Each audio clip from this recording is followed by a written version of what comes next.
రూపము బ్రహ్మము ప్రేమమయము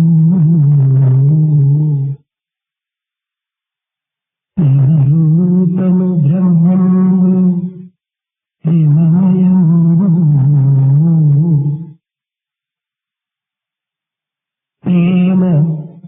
ప్రేమతో సంధింప నియమగును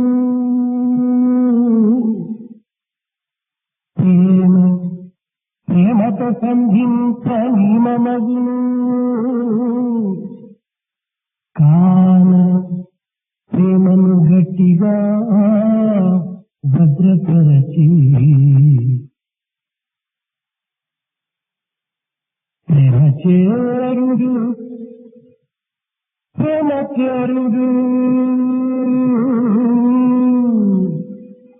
ప్రేమ విద్యార్థులరా ప్రేమ రూపము బ్రహ్మము ప్రేమమయము ప్రేమతో సంధింప నిమమగును కాన ప్రేమను గట్టిగా కలిగియుండి ప్రేమ చేరుడు ప్రేమ విద్యార్థులరా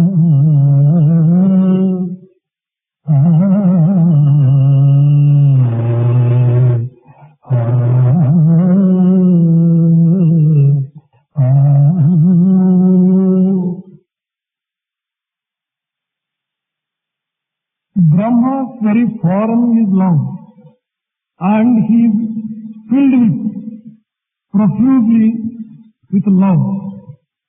It is possible to combine love with love without any difficulty. Therefore, take care to fill yourself with love and firmly established in love. Thus alone you can reach love, O dear students of love. విద్యార్థులారా Dear students, భగవంతుడు ప్రేమ స్వరూపుడు. God is the very embodiment of love. బ్రహ్మైవ వేదం సర్వం విశ్వం సర్వం విష్ణుమయం జగత్తు. జగత్తంతా ఇక్కడ భగవత్ స్వరూపము. The entire world is the manifestation of God's Srika. ఈ తర్వాత ప్రేమ స్వరూపమే ఈ ప్రపంచము. The sum and substance of this world is the very embodiment of love. ఇది అనంతమై సర్వవ్యాపమైనటువంటి యొక్క ప్రేమతత్వాన్ని వ్యక్తుడైనటువంటి సంకుచిత మానవుడైనటువంటి ఈ యొక్క మనుజుడు విశాలత్వాన్ని గుర్తించుకోలేకపోతున్నాడు. The narrow-minded man has not been able to recognize God, who is infinite, who is all-pervasive, and who is the very embodiment of love. ఈ మానవుడు దేహములకు సంబంధించిన ప్రేమయను, మనసులకు సంబంధించిన ప్రేమయను, ఆత్మకు సంబంధించిన ప్రేమయను మూడు భాగములుగా విభజించుకొని అనుభవించడానికి ప్రయత్నిస్తున్నాడు. This man is trying to enjoy love, dividing it into three types. Love associated with the physical body, with the mind, and with Atma. కనుకనే ఈ ప్రేమతత్వము కేవలము తమో రజో సాత్వికంగా రూపొందుతూ వస్తున్నారు. That is how this principle of prema is manifesting itself in three gunas: Samo prema, Rajo prema, and Sattva prema. జగత్తునందు కలిగేటువంటి సంయోగ వియోగములు కానీ లేక సృష్టిస్తున్న అయములు కానీ ప్రేమపైన ఆధారపడి ఉంటున్నాయి. The coming together or getting separated in the world is entirely based upon love. కనుకని ఈ ప్రేమతత్వాన్ని మనం గుర్తించుకున్నప్పుడు ఈ సంయోగ వియోగములు ఎందుకు కానీ సృష్టిస్థితి లయములు ఎందుకు కానీ సుఖ దుఃఖములు ఎందుకు కానీ మనం సమత్వాన్ని వహించుటకు ఎంతైనా అవకాశం ఉంటుంటుంది. If we can recognize the true nature of love, whatever be the circumstances in creation, preservation, destruction, joy and happiness, and in every time we can enjoy ఈ equality. సామర్థ్యమైనటువంటి యొక్క ప్రేమతత్వాన్ని అధమ ప్రేమ అని కూడాను వర్ణిస్తూ వచ్చింది శాస్త్రం. The love associated with tamoguna is considered as the lowest type. కేవలము తనకు సంబంధించిన పదార్థములకు తనకు సంబంధించిన వ్యక్తులకు మాత్రమే ఇది పరిమితమై ఉంటుంటారు. This love is confined to himself, to things belonging to him, and to the people belonging to him. ఇది కేవలం సంకుచితమైనటువంటి యొక్క స్వార్థ ప్రేమగా రూపొందుతుంది. This is narrow, selfish love. దీనిని తమోగుణ సంబంధమైనటువంటి దేహ ప్రేమ. This is the love associated with tamoguna and associated with the physical body. ఇంకా రెండవది స్వార్థ పదార్థములకు సమన్వయమైనటువంటిది. The second one is paying attention both to selfish things and also for the other things other than selfishness. స్వార్థమును సప్రయోజనమును దృష్టిలో ఉంచుకొని Keeping in view the selfish requirements and తమ కార్యములను నెరవేర్చుకునే నిమిత్తమై in order to fulfill one's own desires and accomplish శ్రీమంతులను కానీ లేక అధికారులను కానీ ప్రేమించినట్టుగా నటించి వారి ద్వారా ఈ కార్యమును సఫలీకృతం చేసుకోవడానికి పూనుకుంటుంటారు. whether it is a rich man or people in power, try to fulfill their own ends, showing as if they are having love. ఏ విధంగా అనగా అధికారుల దగ్గరికి వెళ్లి తమ కార్యాన్ని పరిపూర్ణం గావించుకునే నిమిత్తమై వారికి మాలను వేయటము, వారి దగ్గర అణగమణిగి ఉండటము, వారి వినయ విశ్వాసములు ప్రకటించటము, వారిని గౌరవించటము, ఈ విధమైనటువంటి యొక్క నటనల చేత ప్రేమను ప్రకటిస్తూ వస్తుంటారు. Some people approach the authority, express their love by putting garlands round their neck and showing such respect, and this is supported by some selfish ends. ఇది మన విద్యార్థులకు అందరికీ కూడాను చక్కగా అర్థమైనటువంటి విషయమే. Our students know this pretty well. Seat చిక్కేంత వరకు, seat ఇచ్చేంత వరకు, పిల్లలు ఇక్కడ చదివేంత వరకు వారి భక్తి ప్రపత్తులు ఎన్ని విధములుగానో ప్రకటన చేస్తుంటారు. Until they get the seat, until they carry on the education, until they complete their courses, they go on showing devotion and love in a very వారు మాత్రమే కాదు, వారి తల్లిదండ్రులు కూడా అంతే. not merely the students, even the parents of the students belong to this category. Seat ఇచ్చిన తర్వాత, విద్య పూర్తి అయిన తర్వాత ఈ విద్యార్థులు ఎక్కడో, వారి తల్లిదండ్రులు ఎక్కడో ఏమాత్రమూ కనిపించరు. Once they get the seat, complete their education, you cannot get these either the children or their parents to look at ఇది you. ప్రత్యక్ష నిదర్శనం. This is a direct evidence. కనుకను ఈ రెండవ విధమైన యొక్క రజోగుణ ప్రేమ అనగా తమ కార్యమును సఫలీకృతం గావించుకునే నిమిత్తమై వ్యక్తులు ప్రేమను ప్రపంచమునందు ప్రకటిస్తూ తన స్వార్థమును కూడా అనుభవిస్తూ ఈ ప్రాప్తమైనటువంటి ఒక జగత్తునందు అప్రాప్తమైనటువంటి ఒక తత్వమును తాను ప్రకటన చేస్తూ ఉంటారు. The second type of love is associated with Rajoguna. In order to fulfill their desire, they express their love and see that their task is accomplished and therein all this sacred love used for worldly purposes. ఇది రజోగుణ సంబంధమైన ప్రేమ. This is associated with the Rajoguna. ఇంకా మూడవది శుద్ధ సాత్వికమైనటువంటి ప్రేమ. The third one is the love associated with pure sattvic quality. ఈ స్థాయిలో ఈ జగత్తునందు ఇప్పటి పరిస్థితి లోపల చాలా అరుదుగా ఉంటారు. This type of love is very rare under the existing circumstances.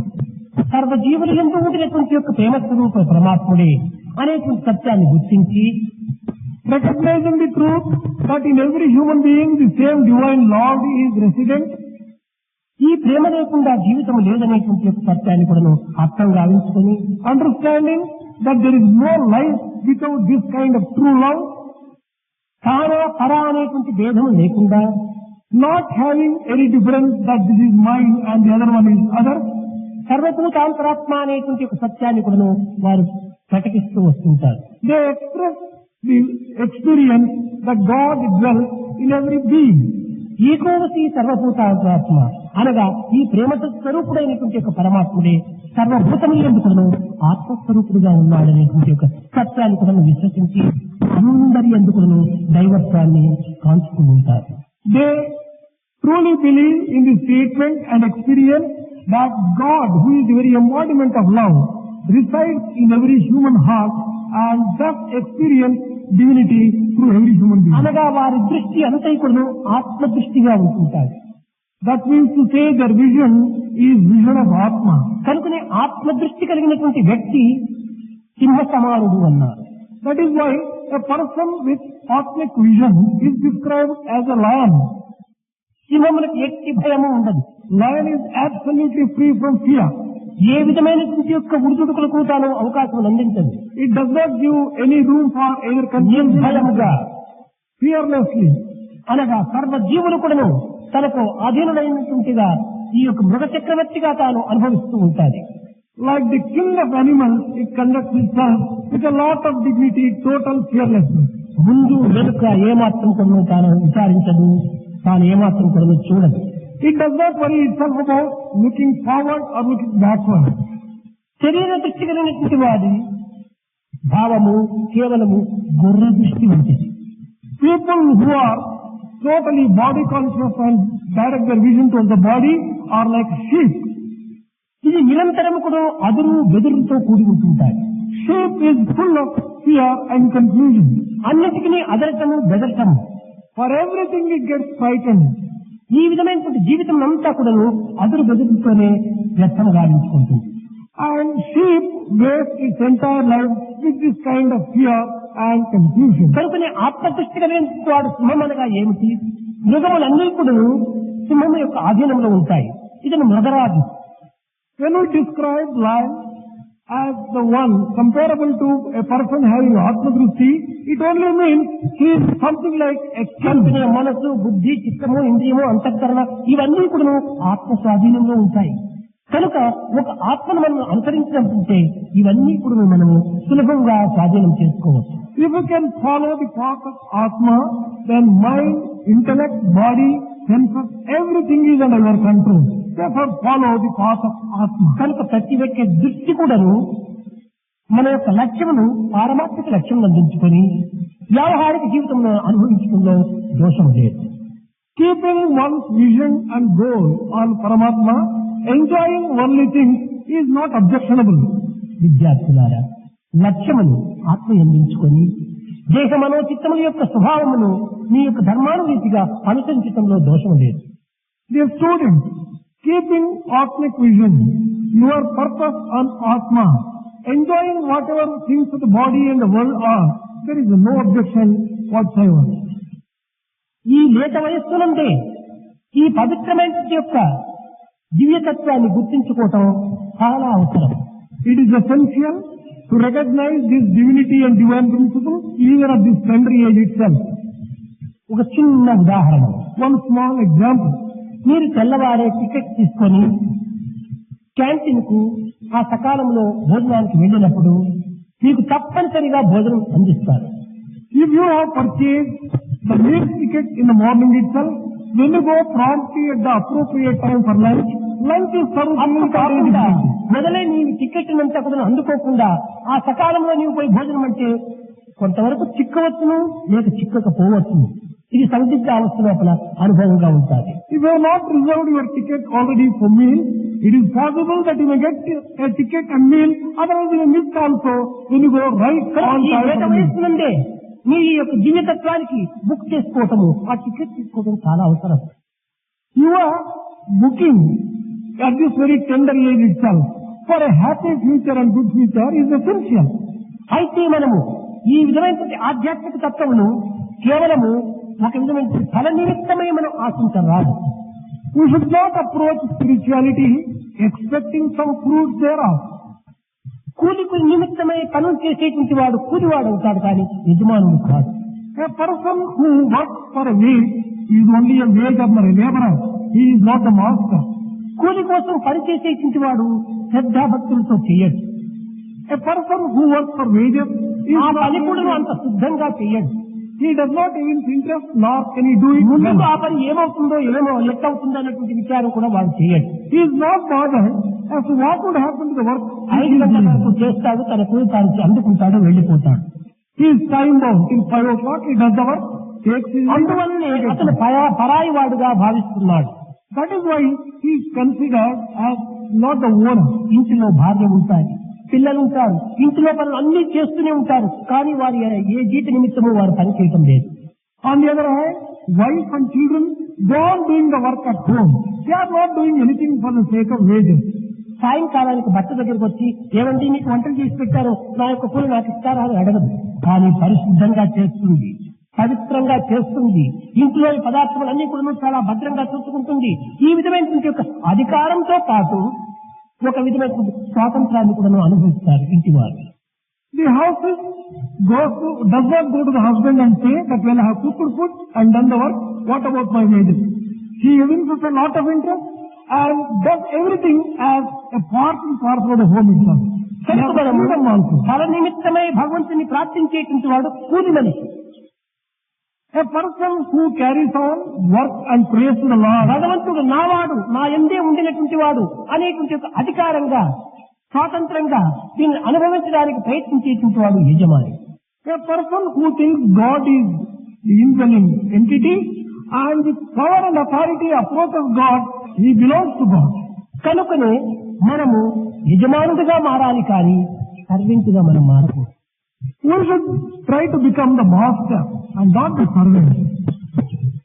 ఈ మార్గమునకు 3 విధమైనటువంటి సాధనలు ఏర్పరుస్తూ వచ్చారు. There are 3 types of sadhana if you want to follow this path. ఒకటి మత్స్య మార్గం, One is the path of fish, Matsya Marga. రెండవది మృగ మార్గము, The second one is the path of the animal, Mruga Marga. మూడవది కూర్మ మార్గం. The third one is the path of tortoise, Kurma Marga. ఈ మూడింటి యందు ఉండినటువంటి వ్యత్యాసం ఏమిటి?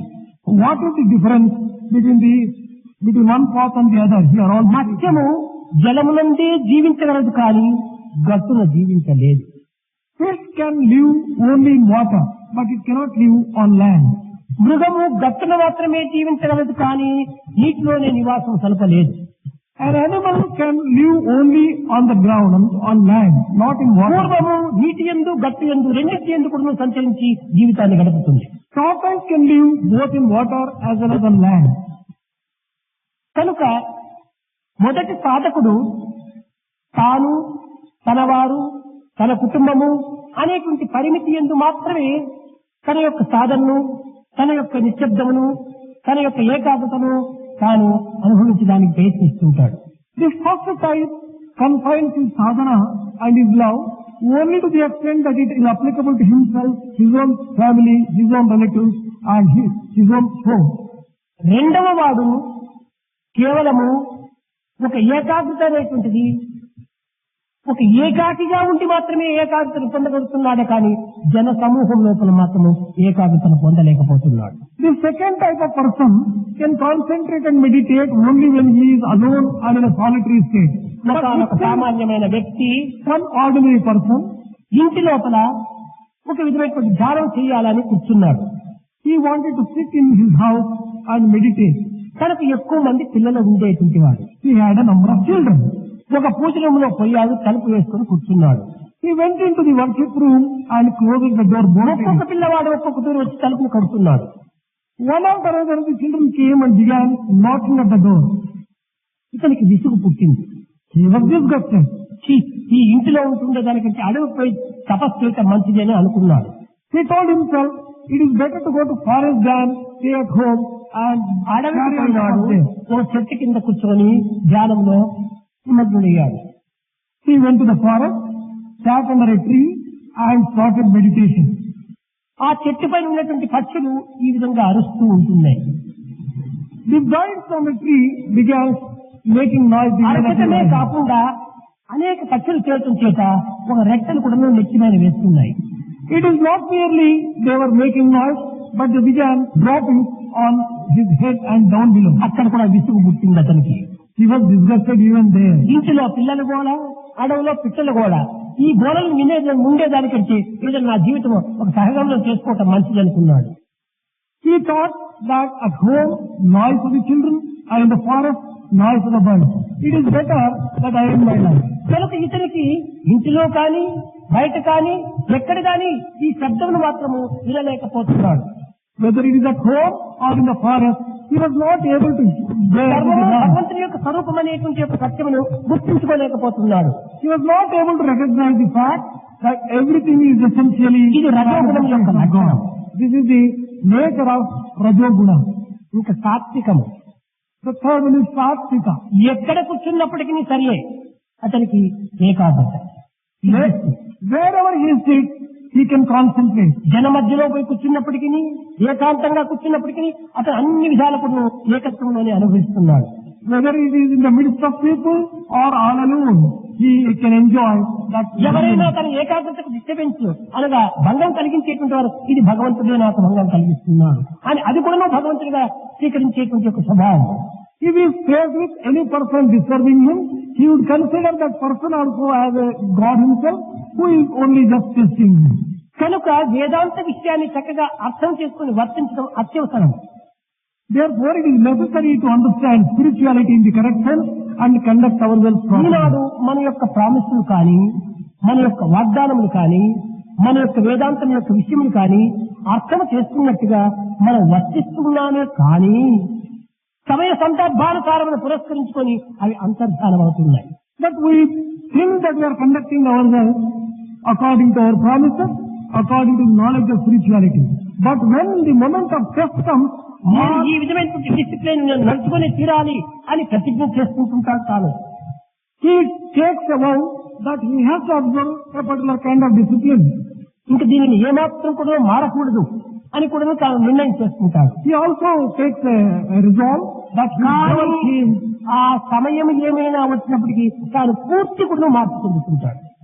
But the moment comes when he is put to test, he changes and he loses. ఒకనాడు జింకలన్నీ కూడా అడవిలో చేరి ఒక కాన్ఫరెన్స్ పెట్టుకున్నాయట, meeting.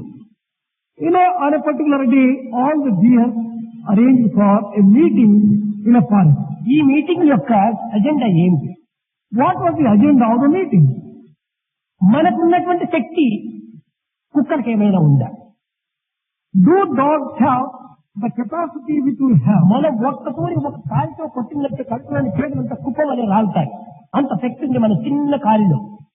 We have such tremendous strength in our own legs. If we only would give a kick, we can kick it in such a way that the ఇంతటి శక్తి కుక్కలకి ఏమైనా ఉందా? కుక్కలకు మనం ఏమాత్రం కూడా వెరవరాదు. ధైర్యంతో దాన్ని ఎదుర్కొని పోరాడాలి అని ఒక నిర్ణయం చేసుకున్నారు. They passed the resolution that from that day onwards, they should never be afraid of dogs. They should face them. ఈ నిర్ణయం చేసినప్పటికీ అన్ని జింకలు కూడా లేచి ట్రూ ట్రూ ట్రూ అని మంచిది నిజము నిజము నిజమని దానికి చాలా claps వేశాయి. When this resolution was read out, all the deers in the assembly and meeting, వీటి శబ్దం విన్నవో లేదో ఎక్కడో ఒక కుక్క గట్టిగా అరిచింది.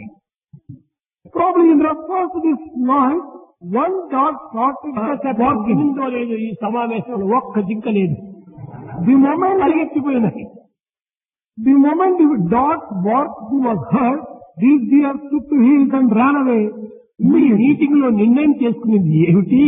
అనుభవం లేకొచ్చేటప్పటికి ఏమీ లేకపోయింది పాపం. What was the resolution passed in the meeting? And when it came to a matter of implementing it, ఉండాలి ఈనాటి వేదాంతము, ఈనాటి యొక్క ప్రామిసులు, ఈనాటి యొక్క నడవడికలు. today's spirituality, conduct and promises are చిన్న completely విషయాన్ని, చిన్న భావాన్ని అనుభూతిలో తెప్పించుకోవడానికి తగినటువంటి ప్రయత్నం చేయాలి. We should make effort to practice whatever we have heard and whatever we have appreciated. ఈనాడు అనేక ప్రాంతముల యందు, అనేక స్థలముల యందు కూడాను వేదాంత ప్రబోధనలు జరుపుతూనే ఉంటున్నాయి. In a number of places and various organizations, the spiritual Gita teachings of ప్రచారం Vedanta, అనేటువంటిది చెప్పనక్కర్లేదు. the teachings of Gita, there is no end ఈ at వ్యక్తి all. కూడాను గీతా ప్రచారం చేయటమే. Every person has become a teacher of కానీ ఈ Gita. గీతను సరిగా అర్థం చేసుకొని ప్రచారం చేస్తున్నారా? ఈ గీత యొక్క రహస్యం ఏమిటి అని ఎవరు కూడా గుర్తించినటువంటి వ్యక్తి కనిపించడం లేదు. But it is not possible to come across any person, even one single person. We have understood Gita and we have undertaken preaching. గీతలో బోధించినటువంటి యొక్క ప్రధానమైనటువంటి యొక్క ప్రాణ సమానమైనటువంటి యొక్క స్థానం ఏమిటి? What is the most important point which is made out in Gita? కానీ ఏ పండితుడు కూడా గుర్తించడానికి ప్రయత్నించడం లేదు. No scholar seems to be making any effort to understand this. ఒకనాడు ఈ గీతా ప్రచారం చేసేటువంటి ఒక పండితుడు గొప్ప పండితుడు ప్రాకృతమైనటువంటి యొక్క దీని లోపల లోకంలో గొప్ప పేరును పొందాడు. There was one great scholar who had earned a very big name in this world as a preacher of Gita.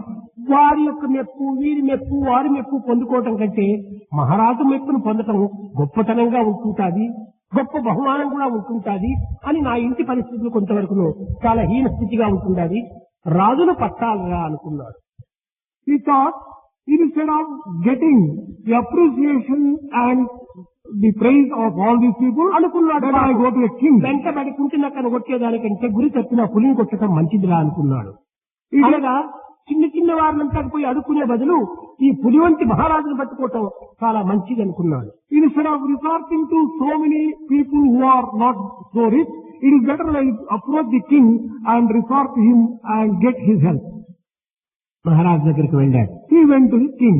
ఆ మహారాజు సామాన్యుడు కాదు. King was not an ordinary person. అతను కూడా భగవద్గీతనంతా కూడా పూర్తి అనుభవించినటువంటి వాడు, చదివినటువంటి వాడు, కంఠస్థం చేసుకున్నటువంటి వాడు, కొంతవరకు అనుభూతిలో తెచ్చుకున్నటువంటి వాడు. He was the one who had read, who had memorized and had experienced to some extent at least of the teachings of Bhagavad Gita. నిండుకుండా తొలకదు ఉన్నట్టుగా ఆ మహారాజు ఈ భగవద్గీత గురించి ఎక్కడ కూడా ఎవరితో చెప్పలేదు.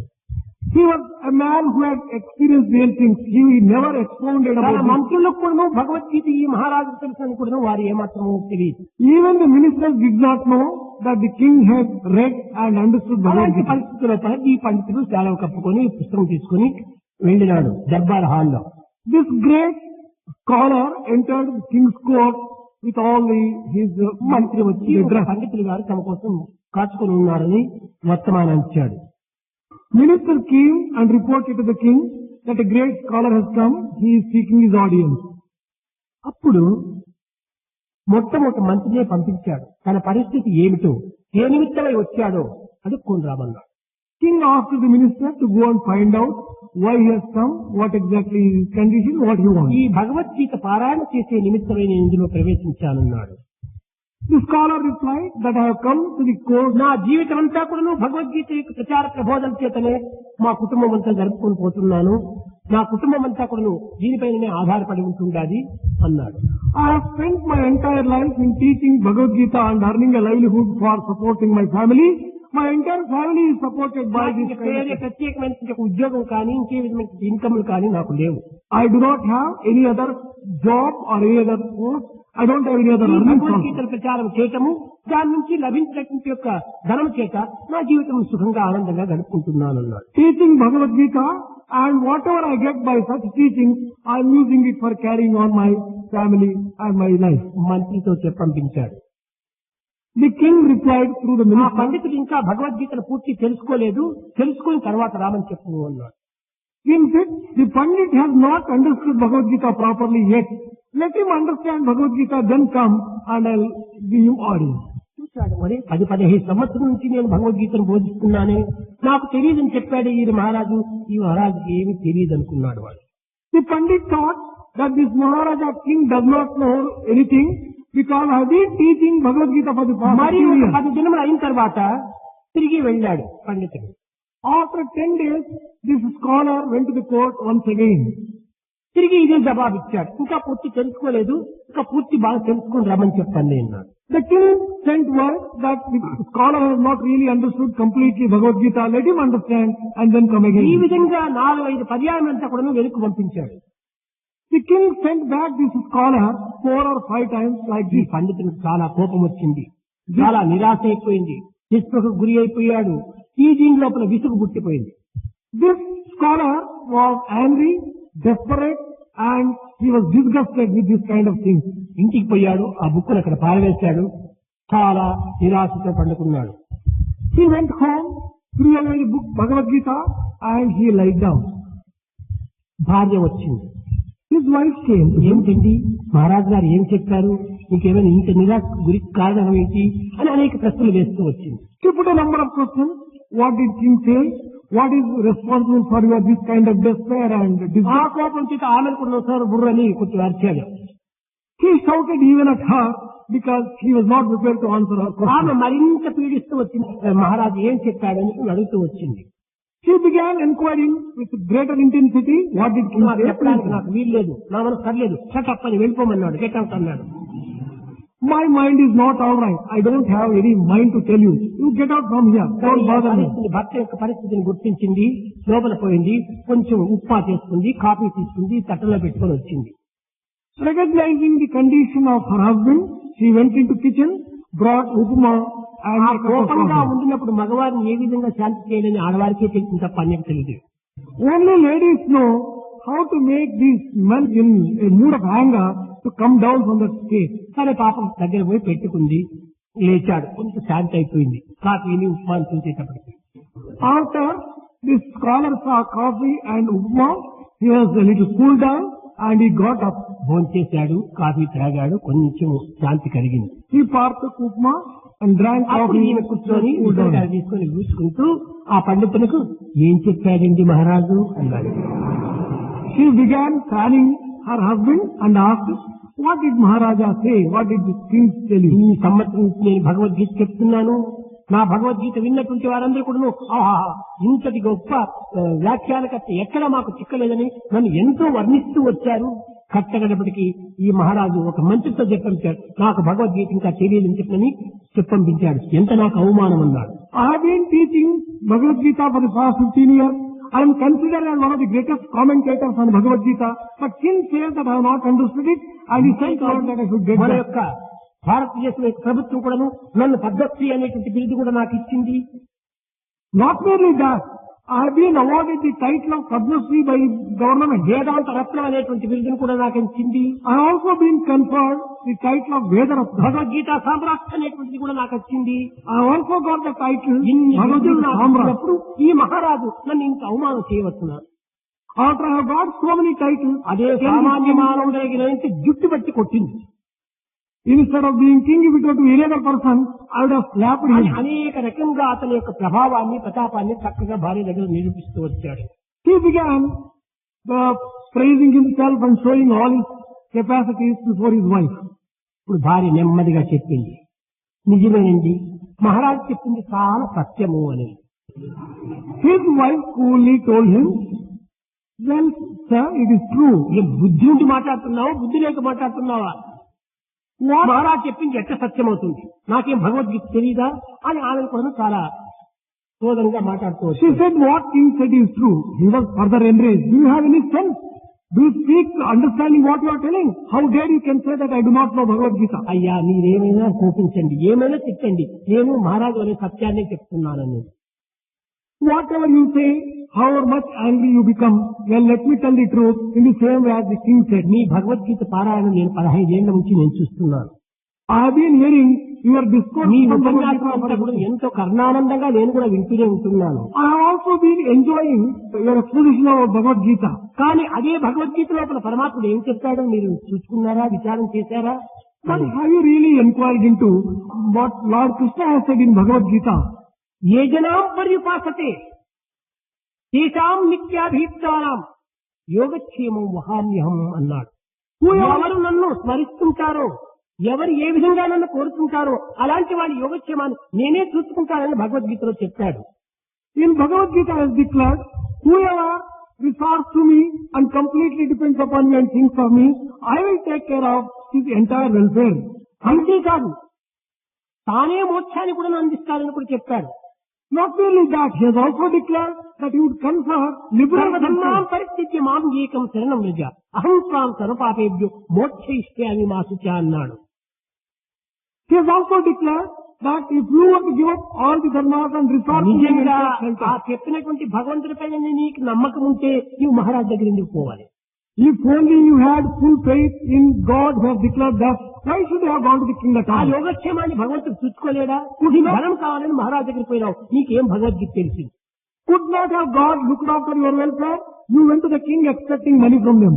What నీవు Bhagavad Gita you Bhagavad Gita understand? బోధిస్తున్నావే కానీ భగవంతుడి వాక్యాలపై నీకు విశ్వాసం లేదు.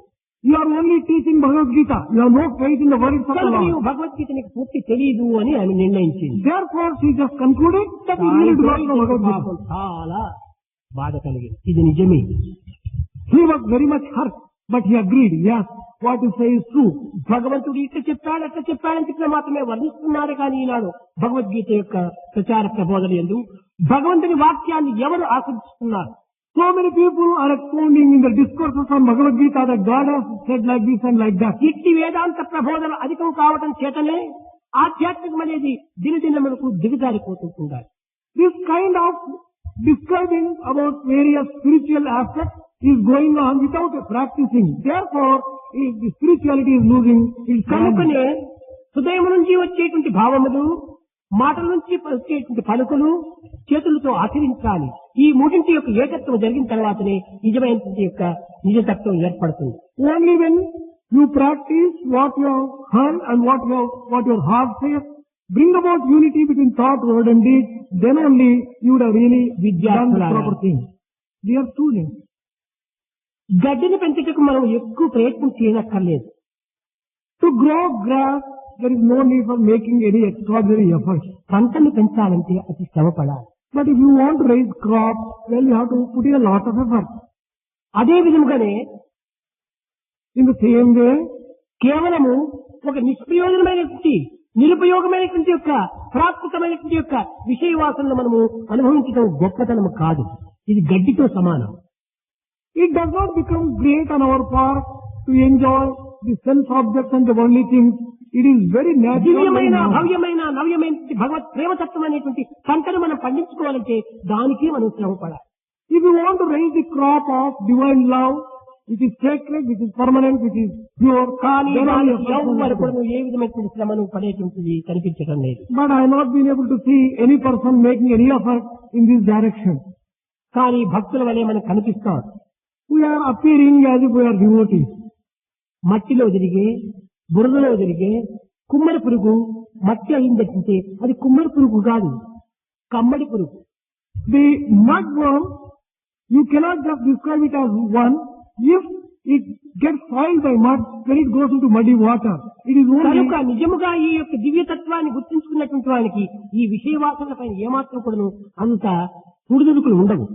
for a person who has really understood divinity is not affected by ఇది ఏదో the worldly కాలహార things at all. నిమిత్తమై మనం దీనిని అనుభవించడానికి ప్రయత్నం చేస్తున్నామే కానీ నిత్య సత్యమైనటువంటి యొక్క నిలయానికి ఇది సరైన రాజబాట అనేటువంటి సత్యాన్ని మనం గుర్తించడం లేదు. We are enjoying all these things only for spending time. But if we really understand spirituality, well, it would not be this way, the way that we are just having now. ఇది ఉండాల్సిందే ప్రాకృతమైనటువంటి జీవితానికి. For the worldly life, well, this kind of education also must be there. కానీ నిత్యమైనటువంటి యొక్క జీవిత పరమావధి కూడా కొంతవరకు మనం యోచించాలి. But we should pay attention to reach the goal of life also. కనుక life అనేటువంటిది కేవలం లివింగ్ మాత్రమే కాకుండా లైఫ్ అనేటువంటి ఒక శాశ్వతమైనటువంటి యొక్క వే ఆఫ్ లైఫ్ అనేటువంటిది చూసుకోవాలి. We should not make it only a means of livelihood. We should make it into way of life. కనుకనే మీరందరూ కూడాను ఏ కొంచెం తెలిసినప్పటికీ ఒకటి రెండైనా మనం ఆచరణలో పెట్టి Whatever little you have understood doesn't matter. At least one or two things must be practiced. in our అదే life. మన నిత్య జీవితములకు సత్యమైనటువంటి ధర్మ మార్గం అని భావించి We should consider that alone is the true path for reaching the goal of our life. ప్రతి దినం కూడాను ఒకటి రెండు నిమిషాలైనా కూడాను దీన్ని మనం స్మరించడం అత్యవసరం. It is essential to reflect upon this at least for a moment or two every day. దినమునకు ఎన్ని గంటల్లో మనం స్వార్థము సప్రయోజన నిమిత్తమై వ్యర్థం చేస్తున్నాము. Hours and days are being wasted on our own. దినమునకు ఒక 5 నిమిషములు భగవతత్వానికి మనం ఏమాత్రం కూడా ఉపయోగపెట్టడం లేదే. We are not spending even 5 minutes thinking about divinity. ఇది ఏమి కర్మ? What a ఎందుకోసం fate ఈ it is. విధమైనటువంటి దుర్బుద్ధులు పుట్టడం? Why should we get this kind of bad thought? ఈ విధమైనటువంటి దుర్బుద్ధులు మానవునికి ఏమాత్రం కూడా ఉన్నత మంటికి తీసుకుని పోదు. These bad thoughts and bad attitudes can never take man to an elevated state. కనుక అంధుడగు వాడు ఎవడి అవని యందు Who is the blind person in this world? చదువు కలిగి చెడు క్రియలు సలుపువాడు అన్నాడు. In spite of education, the one who undertakes bad deeds is the blind one. అంటగారానిది ఏది అని అన్నాడు. అంటగారానిది ఏది The one which is not touching, what exactly is this? అంటగారానిది ఏదంటే అప్పు బాధ అన్నాడు. What is untouchable? And that is the pain of death. ఇలాంటి యొక్క నిత్య బోధన లోపల మనం అనుభవించవలసింది ఇంకొకరికి ఏ విధమైన పరాధీనం కాకూడదు. We should never become slaves of others. తన జీవితాన్ని తాను స్వయంమైనటువంటి తన కాళ్ళపైన తాను నిలుచుకునేటువంటి యొక్క శక్తిని సంపాదించాలి. We should be independent and have that capacity to stand on our own legs. ఆ దీనిని భగవత్ ప్రేమతోనే మనం సాధించాలి. You can accomplish this only through love of God. అట్టి భగవత్ ప్రేమనే లేకపోతే ప్రకృతి మనకి ఏమాత్రం కూడా వశం కాదు. Without love of God, you cannot get mastery over the nature. భూమాత అయినటువంటి సీతను I already told you భూజాత Sita, who is Bhujata, ఆమెను మాత్రమే ఆశించి రాముని విస్మరించాడు రావణుడు. Ravana gave up Rama and he aspired to have ప్రకృతి only- మాత్రం కావాలని పరమాత్మని మనం విస్మరిస్తే ఈ ప్రకృతి ఎవరి సొత్తు? నీ సొత్తా కాదు, పరమాత్మ సొత్తు. If you aspire to have only nature and give up God, is it possible? Nature belongs అతన్ని to God. ప్రసన్నుని గావించుకుంటే ప్రకృతి కూడా నీకు వశమవుతుంది. If you please Him, you can get mastery over కానీ nature also. ఈ అంతరార్థము, ఈ యొక్క రహస్యము ఏ మానవుడు కూడా నువ్వు గుర్తించడం లేదు. But no one seems to be recognizing the inner meaning. నా and the శక్తితో, truth. నా బలముతో, నా విద్యతో, నా యొక్క దీనితో నేను దీన్ని సాధించాలని గర్వపడుతుంటాడు మానవుడు. Man seems to be arrogating himself that he will be able to achieve all these things with his own capacity, with his own education, with his own power and skill. ఇది నీ శక్తి కాదు. This is not your power at all. కేవలము ఒక భగవత్ శక్తినే అంతర్వాణిగా ఉంటుంది, అంతర్శక్తిగా ఉంటుంది, నిన్ను ఈ విధంగా ఆడిస్తూ ఉంటుందాడు. It is only the divine power which is making you, which is motivating you, which is prompting you to do all this. ఇదే అర్జునుడు కూడా ఒకనొక సమయం లోపల గాంధీవాన్ని సాధించినటువంటి వాడు ఇదంతా కూడా నా శక్తితో నేను సాధించానని, నా శక్తితో నేను ఈ విధమైనటువంటి యొక్క యుద్ధంలో విజయాన్ని గాంచినానని అనేక రకములుగా కూడా గర్వించాడు. Once upon a time, Arjuna also felt arrogant and got deluded that he was responsible for all the victories which he has achieved through Gandhiva and various other కష్టపడేపటికి instruments. కృష్ణుడు తన దేహమును వదిలిన తర్వాత ద్వారక నుంచి ఈ గోపికలందరినీ తీసుకుని మధురాపురం వస్తున్న సమయం లోపల అడవి గొల్లలు అడ్డగించారు. After Krishna left his physical body, Arjuna was bringing Gopikas and other ladies కానీ from Mathura to గాంధీవులు Hastinapur. బిగించడానికి కూడా చేత కాలేదు. He was not able to face the ordinary దాన్ని hunter. వంచడానికి కూడా అతనికి చేత కాలేదు. He did not have the capacity even to bend that అప్పుడు తన యొక్క Gandhiva. సత్యాన్ని గుర్తించుకున్నాడు. Then he recognized his real. నేను ఎంత అవేకుంది, What a fool I was. పరప్రసాదమే ఇదంతా కూడాను. It is only a boon and a blessing of నేను Krishna. నిమిత్త మాత్రనిగా ఉండినాను. I was only instrument. ఈ పదము తానే చెప్పాడు యుద్ధం లోపల. He has himself told about this particular thing. నిమిత్త in war. మాత్రం భవసయ్య సాక్షి అన్నాడు. నిన్ను నిమిత్తంగా పెట్టుకున్నాను రా అన్నాడు. He has told, "Oh Arjuna, I am keeping you only as an instrument. You are instrumental only." కనుక ప్రతి మానవుడు కూడాను ఒక నిమిత్త మాత్రుడే. Every human being is only instrument. అయితే తన కర్తవ్యాన్ని తాను నిర్వర్తించాలి. But each one should discharge his duties. ఆ కర్తవ్యాన్ని నిర్వర్తించుకుంటూ భగవంతుని పైన భారం వేయాలి. While discharging one's duty, one should place యత్న entire burden on ప్రయత్నము God. మానవ ధర్మము, జయాపజయములు దైవాధీనం. The efforts are the responsibility of man, but the results and fruits are left to అది కూడా God. నేను చేస్తున్నానని మాత్రం అనుకోకూడదు. నా యందున్నటువంటి భగవంతుడు ఆ ఆత్మస్వరూపుడై నన్ను ఈ విధంగా ఆడిస్తున్నాడు, చేయిస్తున్నాడు అని మాత్రమే విశ్వసించాలి. Even while making efforts, you should not think that you are making efforts. It is only the God who is prompting you, motivating you, and making you do that. ఎక్కడ విశ్వాసమో అక్కడే ప్రేమ, Where there is faith, there is love. ఎక్కడ ప్రేమనో అక్కడే శాంతి, Where there is love, there is peace. ఎక్కడ శాంతియో అక్కడే సత్యము, Where there is peace, there is truth. ఎక్కడ సత్యమో అక్కడే దైవము, Where there is truth, there is ఎక్కడ God. దైవమో అక్కడే ఆనందము. Where there is God, there is bliss. కడపటిది ఆనందము, మొదటిది విశ్వాసం. The first one is bliss. The first one is faith. విశ్వాసం ఉండినటువంటి వాడికి ఆనందం లభ్యమవుతుంది, కానీ విశ్వాసం లేని వాడికి ఆనందం లభ్యం కాదు. Only a person who has faith can get bliss. First one is faith, last one is bliss. కనుక భగవత్ యొక్క నామస్మరణలో ఆ విశ్వాసాన్ని నిరంతరము అభివృద్ధి గావించుకొని ఆ ప్రేమతత్వాన్ని మీ హృదయం లోపల పెంచుకోండి. Have firm faith in the name of God. Develop love in your heart. భజన బినా సుఖ శాంతి నహీ,